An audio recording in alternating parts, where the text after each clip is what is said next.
شریعت محمدیہ صلی اللہ علیہ وسلم کا تابع دار ہے کہ نہیں؟ ہم پیچھے پڑ گئے کرامتوں کے،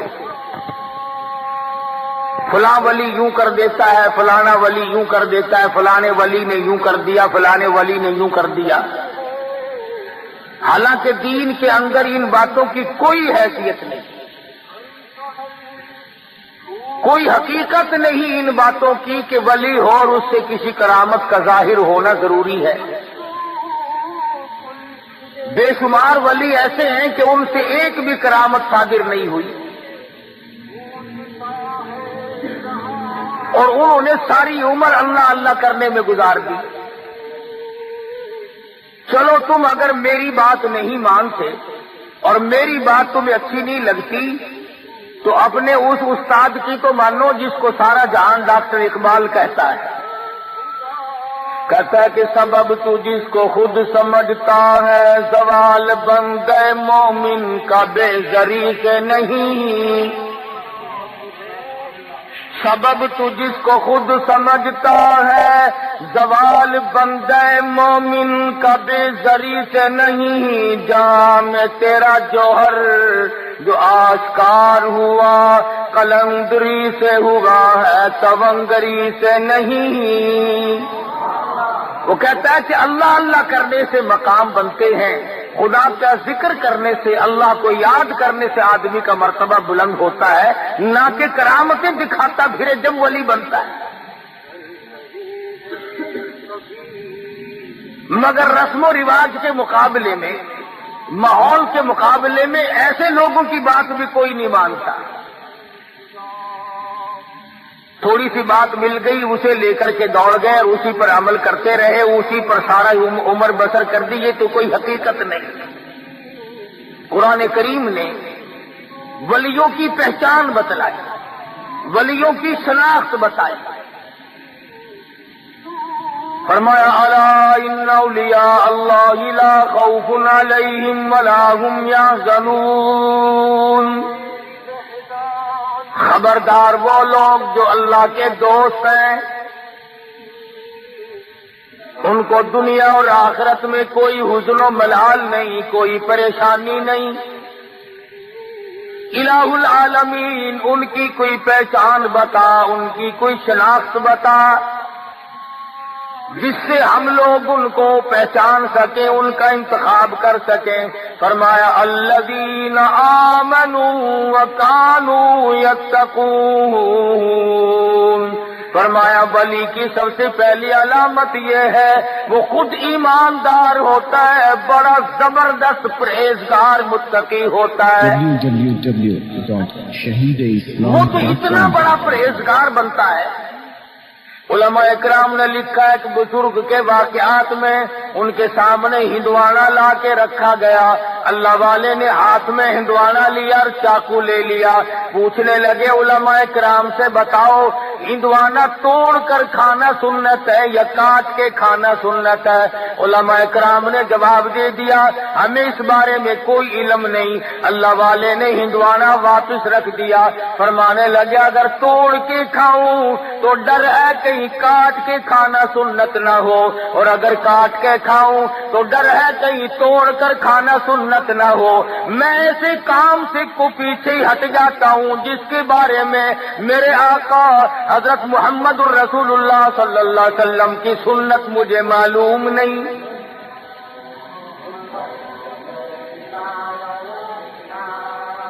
یہ جتنے بھی ولی گزرے ہیں انہوں نے، میں قسمیہ کہتا ہوں، ایک نے بھی سنت کا ترک نہیں کیا۔ رات ہو، دن ہو، صبح ہو، شام ہو، یہ لوگ سنت پہ عمل کرتے ہیں، اور سنت پہ عمل کیے بغیر ولایت ہو بھی نہیں سکتی۔ کیوں؟ سرکار مدینہ صلی اللہ علیہ وسلم کی جوتیوں کے صدقے میں تو ولایت ملتی ہے۔ وہ لوگ تو مدینے کی راہ لیتے ہیں اور اپنے آپ کو مدینے کی شریعت کے سامنے قربان کر دیتے ہیں۔ امیر ہو، غریب ہو، چھوٹے ہو، بڑے ہو، مرد ہو، عورت ہو، کوئی بھی ہو، ساری کی ساری زندگی قرآن و سنت کی روشنی میں معلومات کر کے اس کے مطابق گزارتے ہیں. اتنا پرہیزگار ہوتا ہے ولی مولانا مظفر حسین کاندھلی رحمت اللہ علیہ. دلی جانا چاہتے ہیں کاندھلے سے اونٹ پہ سوار ہو کر. سامان دکھلا دیا، یہ میرا سامان ہے، میں خود سوار ہوں گا. ایک آدمی آتی کہتا ہے مولانا یہ رکا میرا دلی کاغذ کا پرزہ ایک آدمی کو پہنچانا ہے. مولانا فرمانے لگے بیٹھ جاؤ، اونٹ والا آئے گا، میں اس سے پوچھوں گا جتنا سامان میں نے تجھے اس کو دکھا دیا ہے اور اپنا بتا دیا ہے، اس سے زیادہ وہ ایک کاغذ کے پرزے کا وزن رکھنے کی اجازت دیتا ہے کہ نہیں؟ اگر میں نے اس کی اجازت کے بغیر اپنی جیب میں ایک رکا کاغذ کا رکھ لیا تو بے ایمانی ہوگی. اس کی اجازت کے بغیر ایک کاغذ کا رکا رکھنا بھی جائز نہیں، اس لیے کہ سامان اس کو دکھا چکا ہوں. مولانا مظفر حسین کاندھلی رحمت اللہ علیہ دلی سے واپس ہونے لگے. اس زمانے میں بیل گاڑیاں چلا کرتی تھی تو حضرت بیل گاڑی میں بیٹھ گئے اور دوران گفتگو گاڑی چلانے والے سے معلوم ہوا کہ یہ گاڑی کسی رنڈی کی ہے، ایک کنجری کی ہے جس نے کرائے پہ کی گاڑی رکھی ہوئی ہے اور یہ ملازم ہے اس کا. تو مولانا نیچے اتر گئے، فرمانے لگے بھائی ذرا پیشاب کرنا ہے. اس کے بعد پیدل چل دیے کہ ذرا پاؤں کھولتا ہوں. 10 کوس کا سفر ہو گیا. وہ کہتا رہا مولانا بیٹھ جاؤ. انہوں نے کہا نہیں ساتھ ساتھ چلوں گا یوں ہی. جب 10 کوس کا سفر ہو گیا تو وہ گاڑی والا کہنے لگا مولانا میں سمجھ گیا ہوں، جب سے میں نے بتایا ہے کہ یہ ایک رنڈی کی گاڑی ہے اس وقت سے آپ اس میں سوار نہیں ہوئے، میرا خیال ہے کہ آپ اس میں سوار ہوں گے ہی نہیں. مولانا نے فرمایا ہاں بات تو یہی ہے. کہا حضرت مجھے واپس کیوں نہیں کر دیا؟ فرمایا بیٹھا اس لیے نہیں کہ گاڑی کنجری کی ہے اور تجھے واپس اس لیے نہیں کیا کہ معاملے کے خلاف ہو جائے گا.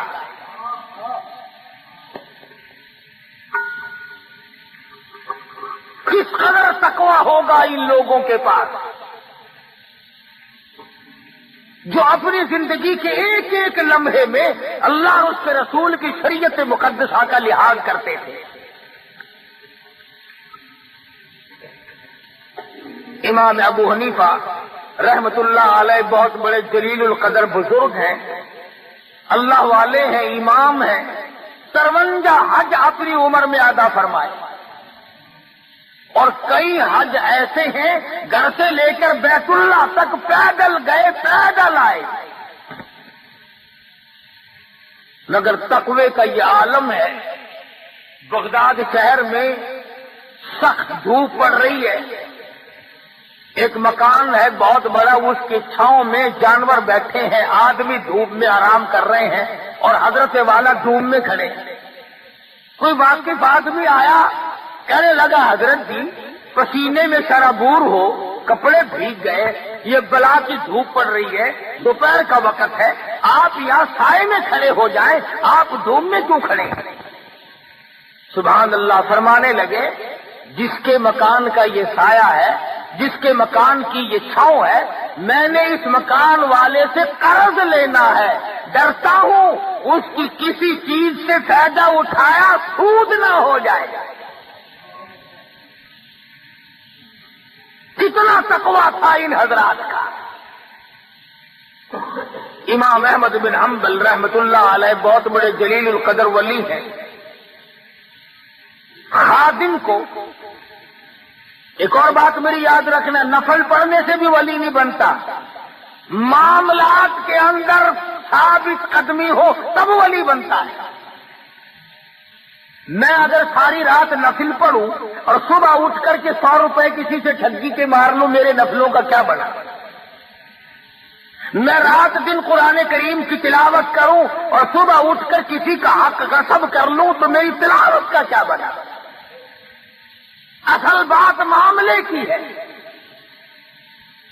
امام احمد بن حنبل رحمۃ اللہ علیہ جیسا جلیل القدر آدمی جس نے اللہ کی قرآن کے لیے 2 سال تک مسلسل درے کھائے،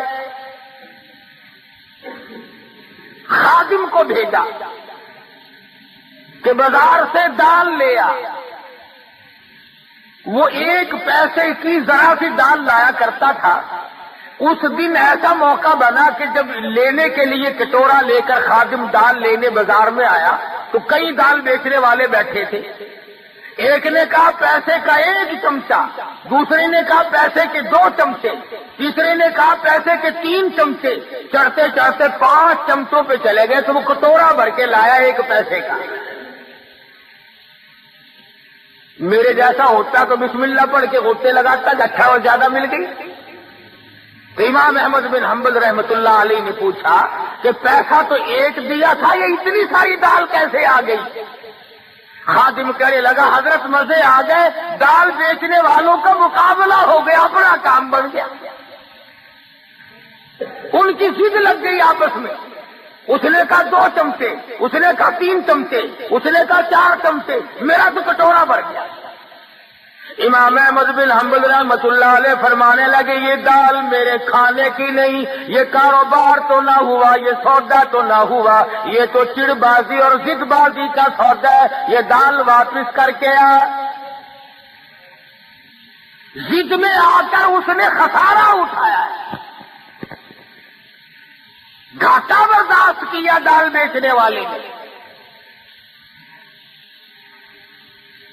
ہم جیسا ولی نہ پہنچا۔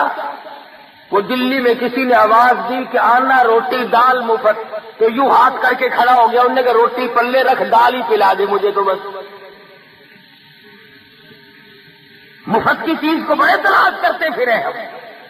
اس نے کہا تھا روٹی کے ساتھ دال مفت ملے گی، کہ آنا روٹی دال مفت، انہوں نے کہا لاؤ دال ہی پلا دو بس۔ امام نے دال کو واپس کیا تو وہ خادم دال لے کے واپس گیا، کہنے لگا بھائی میرے بزرگ نے یہ دال واپس کر دی۔ واپس کے ضد باز کہنے لگے اگر واپس لے لی تو بازی ہار جاؤ گے۔ دکاندار آپس میں کہنے لگے بازی ہار جاؤ گے۔ انہوں نے لی نہیں، وہ پھر واپس آیا۔ اب تو چاہیے تھا نا کہ لا یار بیٹھ کے اپنا رگڑا چڑھاؤ، نہیں لی تو نہیں صحیح۔ مگر امام احمد بن حنبل رحمۃ اللہ علیہ فرمانے لگے مسجد کے دروازے پہ کھڑے ہو جاؤ اور یہ اعلان کرو 1 پیسہ احمد بن حنبل کا لگا، دکانداروں کی ضد بازی ہوئی، یہ دال ہے کسی نے لینی ہو تو لے جاؤ۔ علماء کرام نے لکھا ہے 2 دن 2 رات تک آواز لگاتا رہا، کوئی اس دال کے لینے والا نہ ملا۔ کیسے نیک لوگ ہوں گے، کتنا حلال کھاتے ہوں گے، ان کے پیٹ میں کتنے حلال کے لقمے جاتے ہوں گے کہ تھوڑے سے صبح والی چیز کے لینے والا بغداد شہر میں کوئی نہیں ملا۔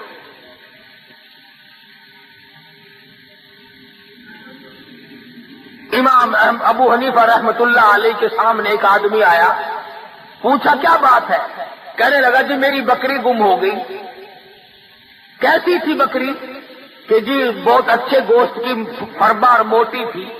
امام ابو حنیفہ رحمۃ اللہ علیہ نے معلوم کیا کہ بکری کی زیادہ سے زیادہ عمر کتنی ہوتی ہے، کسی نے بتلایا ماہر نے کہ 7 برس۔ امام ابو حنیفہ نے 7 برس تک بکری کا گوشت نہ کھایا، اس شبے میں کہ وہ بکری شاید آج کٹ گئی ہو، آج کٹ گئی ہو، آج کٹ گئی ہے۔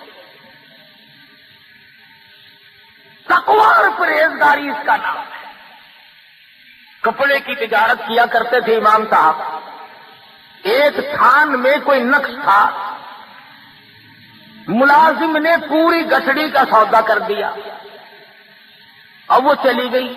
امام صاحب نے پوچھا کہ اس میں ایک تھان تھا، اس میں نقص تھا، تم نے وہ بتایا اسے؟ کہنے لگا جی میں تو بھول گیا بتلانا۔ فرمایا کہ اس گٹھڑی، وہ جو گٹھڑی ہے وہ تمام کے تمام کی رقم جتنی بھی ہے اب کیسے مختص کیا جائے کہ یہ پیسہ اس گھٹیا تھان کا ہے اور یہ پیسہ اچھے تھانوں کا ہے؟ فرمایا اعلان کرو ابو حنیفہ کے کپڑے کی گٹھڑی کی قیمت ہے، ایک تھان اس میں گٹیا تھا، اس کے پیسے بھی بیچ میں ملے ہوئے ہیں۔ علماء نے لکھا ہے خادم کئی شہروں میں پھرا، اس گٹھڑی کی قیمت کو اللہ واسطے دینے والا کوئی نہ ملا۔ shahideislam.com آج تو ہمیں سود کے پیسے لا دیں آپ، جزاک اللہ جزاک اللہ، لاؤ جی لاؤ جی لاؤ جی لاؤ جی۔ کون پوچھتا ہے کہ کیسے کما کے لائے؟ فرمایا الذین آمنوا وکانوا یتقون، وہ لوگ جو ایماندار ہیں، پرہیزگار ہیں، اپنی زندگی کو پرہیزگاری کے تحت گزارتے ہیں، خوف خدا ان کے ملحوظ خاطر ہے، صبح کو ڈرتے ہیں شام کو ڈرتے ہیں۔ ان کی علامت یہ بھی ہے والذین یبیتون لربہم سجدا وقیاما، وہ لوگ اللہ والے ہیں جن کی راتیں، جن کی تمام تر سات ہیں اللہ اللہ کرنے میں، خصوصاً پچھلی رات ان کی مصلی پہ گزرتی ہے۔ آج تو معمولی قسم کا آدمی اللہ اللہ کرنے کے لیے تیار نہیں، آج مزدور اللہ اللہ کرنے کے لیے تیار نہیں، آج معمولی سا ملازم خدا کو یاد کرنے کو تیار نہیں، آج تھوڑا سا زمین کا مالک، کچھ کاروبار کرنے والا تاجر اللہ کو یاد کرنے کے لیے تیار نہیں۔ ایک وقت ایسا تھا ہندوستان پر پوری حکومت ہے، ہندوستان کا حکمراں بھی ہے اور اپنے زمانے کا ابدال بھی ہے۔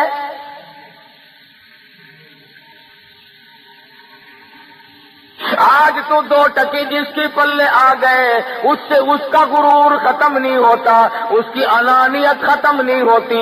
اللہ میاں نے تھوڑا سا حسن دے دیا، قبر میں جانے تک اس حسن کا غرور ختم نہیں۔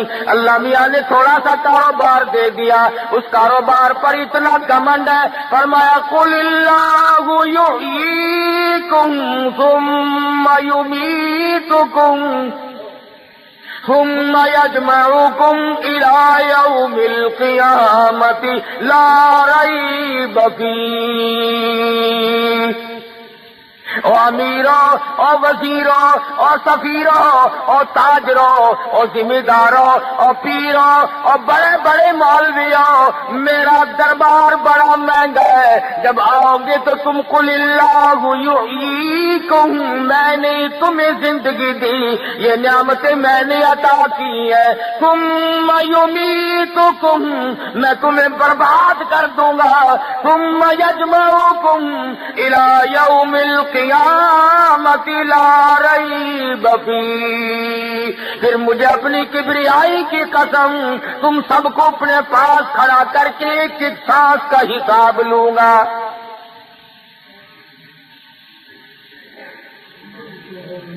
اب تو نامعلوم میرے اور تیرے دل کو کیا ہو گیا، ہماری آنکھوں کو کیا ہوا، ہمارے دماغ کو کیا ہو گیا۔ خدا کی قسم ایک ولی کی تمہیں بات سناؤں حیران ہو جاؤ گے، خواجہ قطب الدین بختیار کاکی سب کہہ دو رحمت اللہ علیہ، بہت بڑا ولی ہے۔ بابا فرید الدین شکر گنج رحمت اللہ علیہ پاک پٹن شریف والوں کا پیر ہے، بڑے بڑے ولیوں کا پیر ہے، بڑے بڑے بزرگوں کا پیر ہے۔ خواجہ قطب الدین بختیار کاکی رحمت اللہ علیہ دلی میں بہت بڑے ولایت کے منصب پہ فائز ہیں۔ موت تو پیروں کی بھی آتی ہے، موت تو مولویوں کی بھی آتی ہے، میں نے سنا ہے کہ صدروں کی بھی موت آ جاتی ہے، میں نے سنا ہے گورنر بھی مر جاتے ہیں، میں نے یہ بھی سنا ہے کہ وزیروں کے بنگلے بھی سنسان ہو جاتے ہیں، میں نے سنا ہے بڑے بڑے تاجروں سفیروں کی کوٹھیاں ویران ہو جاتی ہے۔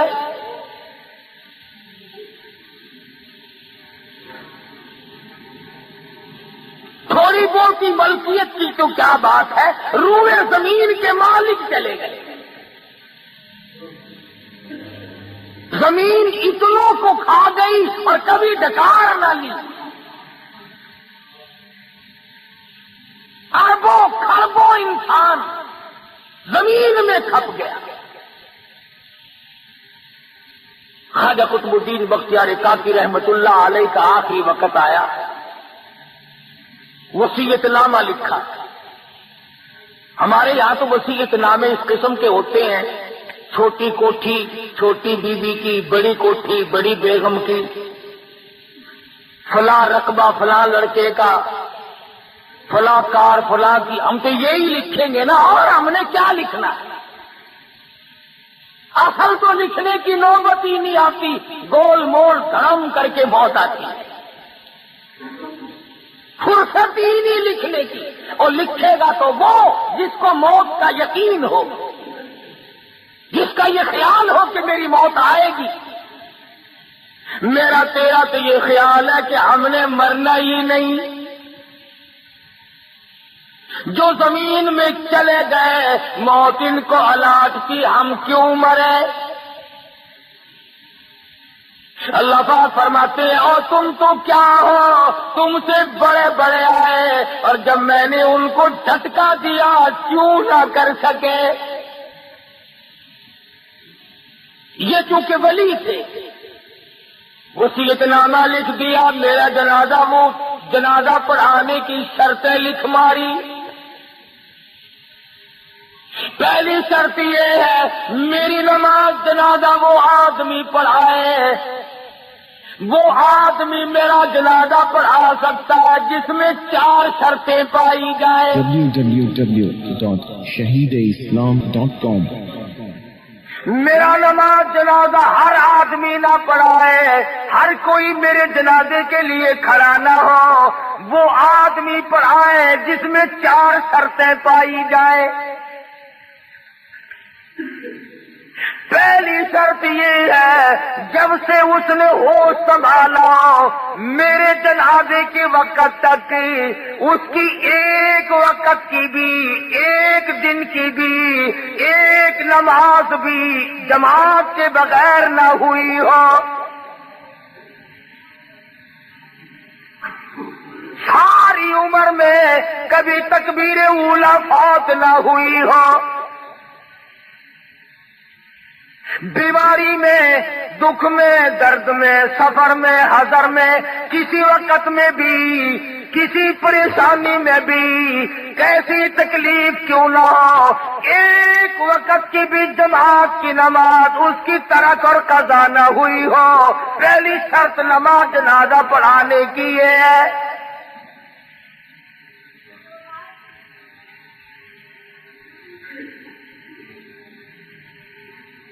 اس زمانے میں لوگ ایسے مل جایا کرتے ہیں۔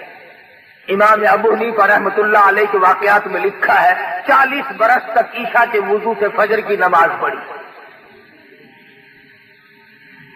ایسے لوگ، علامہ ایوب سختانی رحمۃ اللہ علیہ کے واقعات میں لکھا ہے کہ ساری عمر میں ایک دن 1 رکعت نکلی، اور وہ بھی ماں بڑی بیمار تھی، اس کو دوا پلانے میں دیر ہو گئی۔ ساری عمر رویا کرتے تھے کہ میری 1 رکعت قضا ہو گئی ساری عمر میں جماعت۔ ہمیں جماعت کی پرواہ بھی نہیں۔ علماء کرام نے لکھا جماعت بہت بڑی شے۔ عبداللہ بن ام مکتوم رضی اللہ تعالیٰ عنہ مدینہ منورہ میں نابینا صحابی ہے، مدنی کریم صلی اللہ تعالیٰ علیہ وسلم کی خدمت عالیہ میں حاضر ہوا، عرض کرنے لگا یا رسول اللہ میرے ماں باپ آپ پہ قربان ہو جائیں، محتاج ہوں، معذور ہوں، مجبور ہوں، نابینا ہوں، ٹھوکریں لگتی ہیں، چکر بھی لگ جاتی ہے، نماز کے لیے آتا ہوں، اگر آپ اجازت دیں تو میں گھر میں نماز ادا کر لیا کروں۔ رحمت دو عالم صلی اللہ علیہ وسلم نے فرمایا ہاں تو مجبور ہے، گھر میں نماز ادا کر لیا کر۔ وہ ابھی پوچھ کر 10 قدم نہ گیا ہوگا کہ جبریل امین تشریف لائے۔ عرض کیا یا رسول اللہ آپ نے عبداللہ بن ام مکتوم کو گھر میں نماز پڑھنے کی اجازت دے دی، حالانکہ ایسے لوگوں کی وجہ سے دوسروں کی نماز قبول کی جاتی ہے، ایسوں کی وجہ سے تو دوسروں کی نماز مقبول ہوتی ہے، آپ نے اس کو گھر میں نماز کی اجازت کیوں دی؟ واپس بلایا اور فرمایا عبداللہ اذان سنتے ہو؟ جی ہاں یا رسول اللہ سنتا ہوں۔ فرمایا پھر تو مسجد میں آنا ہی پڑے گا۔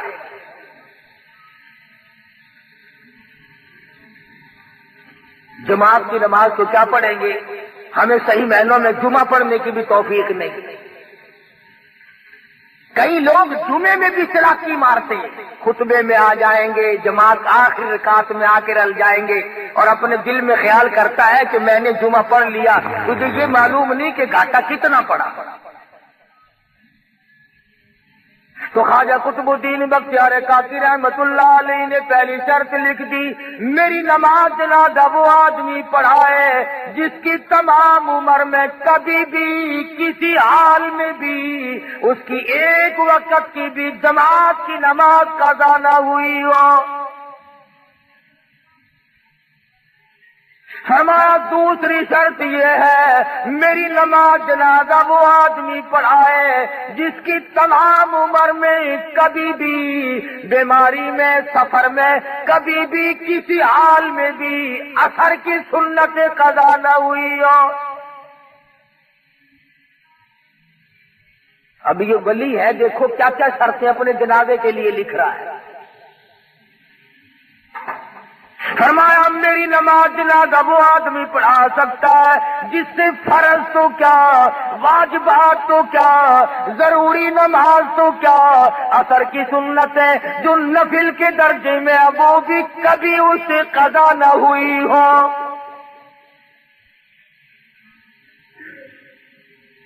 فرمایا تیسری شرط یہ ہے، میری نماز جنازہ وہ آدمی پڑھا سکتا ہے، ایسا آدمی میری نماز جنازہ پڑھائے جس کی ساری عمر میں کبھی بھی کسی حال میں بھی تہجد کی نماز قضا نہ ہوئی ہو۔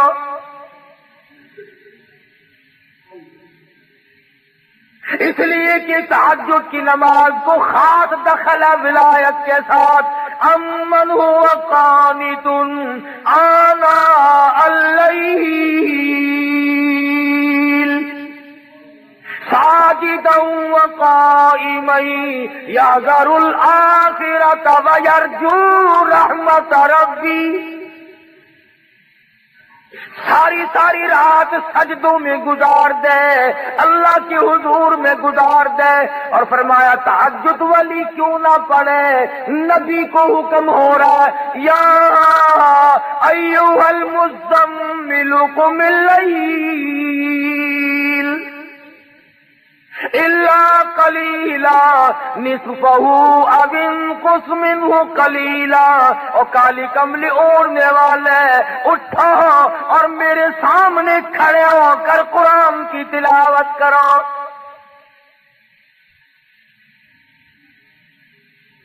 نبی کو خدا حکم دیتا ہے کہ رات کو اٹھ کر میری یاد کر، ولی ساری رات عبادت میں گزارتا ہے۔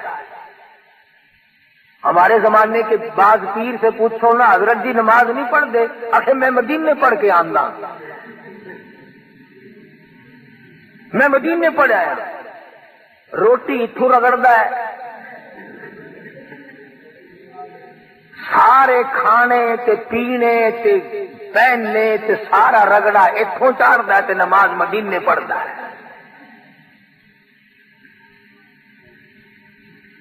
خواجہ قطب الدین پیر ہے، ولیوں کا ولی ہے، بہت بڑا بزرگ کہتا ہے میری نماز جنازہ وہ آدمی پڑھائے جس کی ساری عمر میں ایک دن کی بھی تہجد کی نماز قضا نہ ہوئی ہو۔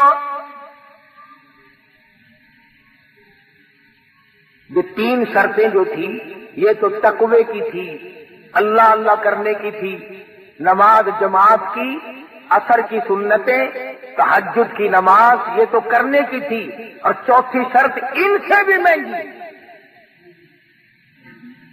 چوتھی شرط ان سے بھی زیادہ مہنگی اور گرم ہے اور بہت زیادہ سخت ہے۔ فرمایا لوگوں میری نماز جنازہ وہ آدمی پڑھائے جس کی تمام عمر میں کبھی بھی کسی حال میں بھی ساری زندگی میں غیر عورت پہ اس کی کبھی نگاہ نہ پڑی ہو۔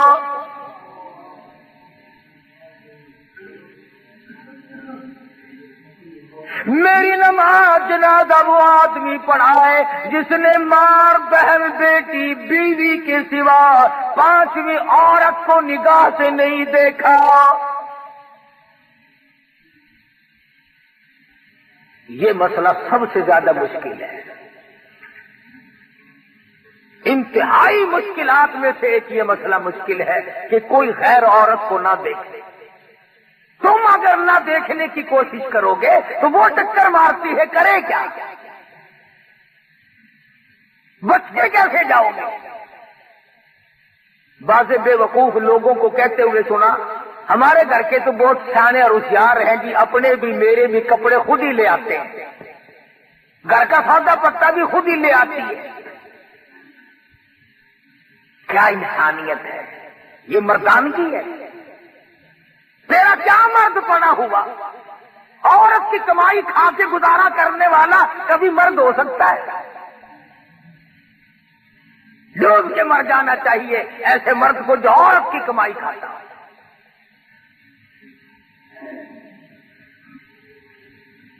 نگاہ کی حفاظت.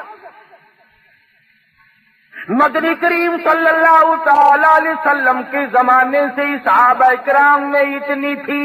یہودی عیسائی دین کے اگرچہ دشمن تھے مگر اپنی جوان بیٹیوں کو، جوان بہنوں کو سال دو سال کے لیے تجارت کے لیے جاتے تھے، مسلمانوں کے گھر میں چھوڑ جاتے تھے. خدا کی قسم کبھی کسی مسلمان پہ جھوٹا الزام بھی نہیں لگا. کبھی مسلمان کافروں کی بیٹیوں کی عزت کی حفاظت کیا کرتا تھا، ان کی آبرو کی حفاظت کیا کرتا تھا. آج تیری آبرو سڑکوں پہ رلتی پھرتی ہے. آج تیرا دیوالیہ نکل گیا اور احساس تک نہیں کہ ہو کیا رہا ہے. تو خواجہ قطب الدین بختیار کاکی رحمت اللہ علیہ نے چوتھی شرط لکھ ماری، فرمایا میری نماز جنازہ وہ آدمی پڑھائے جس کی ساری عمر میں کبھی بھی کسی حال میں بھی غیر عورت پہ اس کی نظر نہ پڑی ہو.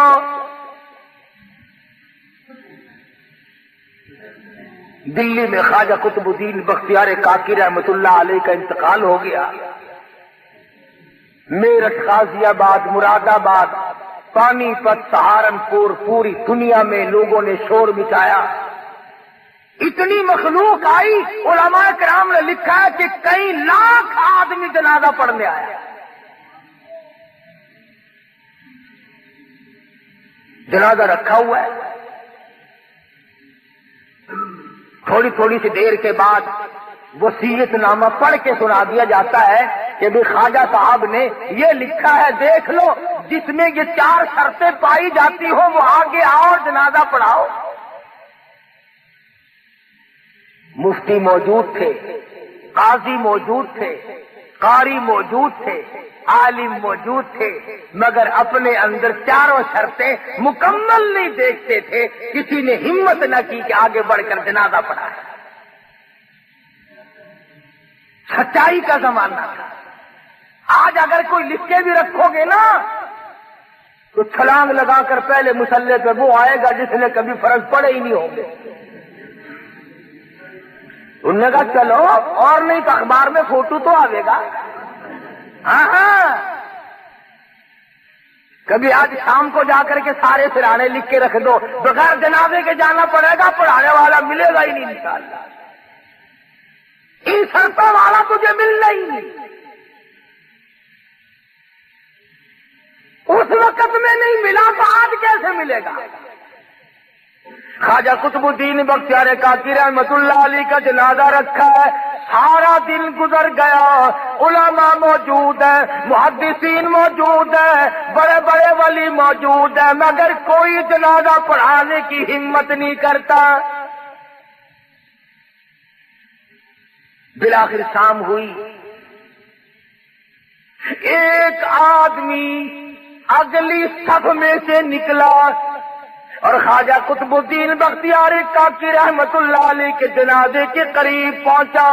اور منہ سے کفن کا کپڑا اٹھا کے کہنے لگا، او اللہ والے، سمجھ گیا ہوں، جانتا ہوں کسے لکھ کے گئے ہو، کسے حکم دے رہے ہو۔ او خواجہ تجھے کیا ملا؟ میرا حال یا رب جانتا تھا یا خواجہ جانتا تھا، اور تجھے کیا ملا میرا راز فاش کر کے؟ میں چاہتا تھا تیرے سوا، میرے رب کے سوا میرا حال دنیا میں کوئی نہ جانے۔ میں نے مخفی زندگی گزاری ہے، اب بڑی مجبوری ہے، آپ نے شرطیں لکھ دی، اب اگر میں اپنا راز چھپاتا ہوں تیرا جنازہ پڑھانے والا کوئی نہیں، اور اگر تیرا جنازہ پڑھاتا ہوں پھر میرا راز باقی کوئی نہیں، یا میرا راز کھلتا ہے یا پھر تیرا جنازہ رہتا ہے۔ او خواجہ تجھے کیا ملا؟ خود رخصت ہو گئے، مجھے دنیا والوں کے سامنے رسوا کر گئے۔ میں چاہتا تھا تیرے سوا، میرے رب کے سوا میرا حال کوئی نہ جانے، میں یوں ہی اپنے رب کے حضور جانا چاہتا تھا۔ خواجہ قطب الدین رحمہ اللہ کے جنازے کے قریب کھڑے ہو کر آنسو بہائے اور منہ ڈھانپ کر آیا اور کہنے لگا، لوگوں اب خواجہ کا جنازہ تو میں پڑھاؤں گا ہی، صفیں درست کرو، میں نماز جنازہ پڑھاؤں گا، چاروں شرطیں پائی جاتی ہیں، یقین کرو یہ کوئی صوفی نہیں تھا، یہ کسی مسجد کا امام نہیں تھا، یہ خطیب نہیں تھا، یہ علاقے کا پیر نہیں تھا، یہ کوئی حاجی نمازی نہیں تھا، بلکہ ہندوستان کا اس وقت کا حکمراں جس وقت یہ شرط نامہ لکھا گیا اس وقت کا پورے ہندوستان کا بادشاہ خواجہ شمس الدین التمش تھا۔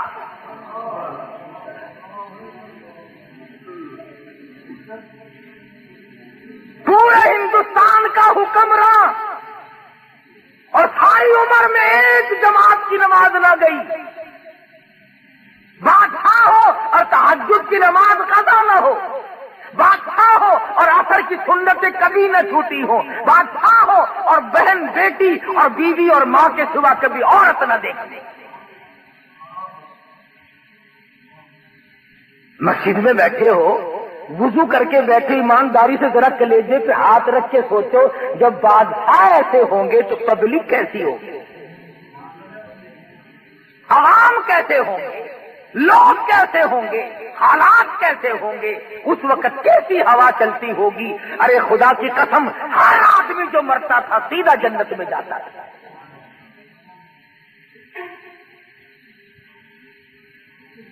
اب میں تمہیں کیا بتلاؤں کہ ان کے بعد بادشاہ کیسے کیسے آئے اور کیسے کیسے ہیں۔ میری ساری تقریر کا ناش کر کے کوئی لوگ یوں کہہ دیں گے کہ سیاسی تقریر شروع کر دی۔ میں کہتا ہوں کوئی بھی ہو، وزیر ہو، صدر ہو، گورنر ہو، کمشنر ہو، ذمہ دار ہو، تاجر ہو، ارے مسلمان بن کے مرنے کی کوشش کرو، تمہیں ہو کیا گیا۔ سلطان عالمگیر مغلیہ خاندان کا بادشاہ ہے، ملا جیون رحمت اللہ علیہ کا جنازہ، اس کے استاد کا جنازہ رکھا ہے جامع مسجد دلی کے سامنے۔ انہوں نے شرط لکھی اس طرح کی کہ میری نماز جنازہ وہ پڑھائے جس کی ساری عمر میں کبھی تہجد قضا نہ ہوئی ہو۔ عالمگیر کی چیخ نکل گئی اور فرمایا، لوگوں صفیں باندھ لو، میں پڑھاؤں گا۔ الحمدللہ فقیر کی ساری عمر میں کبھی تہجد قضا نہیں۔ ابھی تم سارے بیٹھے کہہ رہے ہوگے کہ ساری باتیں دلی کی کرتا ہے، بس ملتان کی بتا دوں۔ ہاں تم سارے ولی، میں تو تم سب کو ولی مانتا ہوں۔ حافظ جمال صاحب کا مزار ملتان میں ہے، حافظ جمال رحمہ اللہ کا مزار ہے نا، تاریخ شاہد ہے ملتان کی کہ حافظ صاحب نے یہی شرط، دو شرطیں لکھی، میری نماز جنازہ وہ پڑھائے جس کی عصر کی سنت ساری عمر میں کبھی نہ چھوٹی اور تہجد کبھی قضا نہ ہوئی ہو۔ یہ ملتان شہر کی تاریخ گواہ ہے۔ صبح رات کو انتقال ہوا، سارا دن جنازہ لیے بیٹھے رہے، کوئی جنازہ پڑھانے کی ضرورت نہیں کرتا۔ شام ہو گئی، ایک شخص آیا، اس کے پیروں پہ گرد و غبار پڑا ہوا تھا، کپڑوں پہ گرد و غبار تھا، ایسا معلوم ہوتا تھا کہ دور کا مسافر پیدل چل کے آیا۔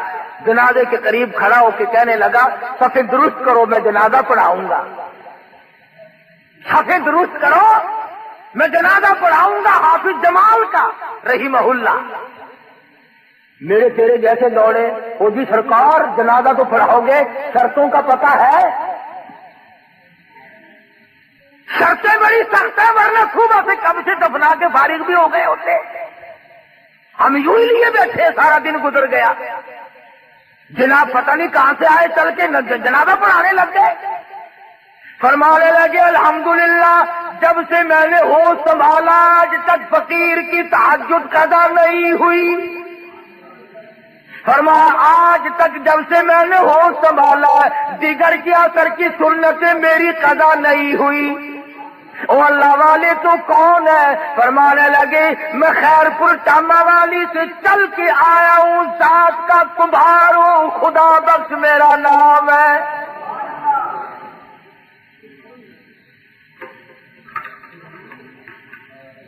بتانا یہ چاہتا تھا کہ ہم تو ولی ایسے لوگوں کو مانتے ہیں، اب تم ان کو ولی مانتے رہو۔ لڑکی کا لڑکا بنا دیا، لڑکے کی لڑکی بنا دی، چمٹے والا پیر، طبلے والا پیر، ہارمونیم والا پیر، میرا قرآن والا پیر، نبی کی حدیث والا پیر۔ حضرت مولانا خواجہ خان محمد صاحب دامت برکاتہ میرے پیر و مرشد ہیں، خانقاہ سراجیہ والے۔ خدا کی قسم مجلس میں بیٹھ کے تو دیکھ اللہ یاد آ جائے۔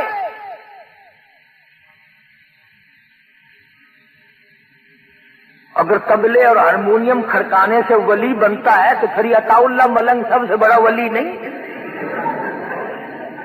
ہاں سوچ تو ذرا، خدا کے بندوں کچھ انصاف کرو، اپنے دل میں انصاف کرو، کچھ جا کر دیکھو، قبر میں جانا ہے آخر۔ اس لیے اچھے ولیوں کی، اچھے پیروں کی شناخت کرو، پہچان کرو۔ اللہ پاک مجھے اور آپ کو سچا عمل کرنے کی توفیق عطا فرمائے۔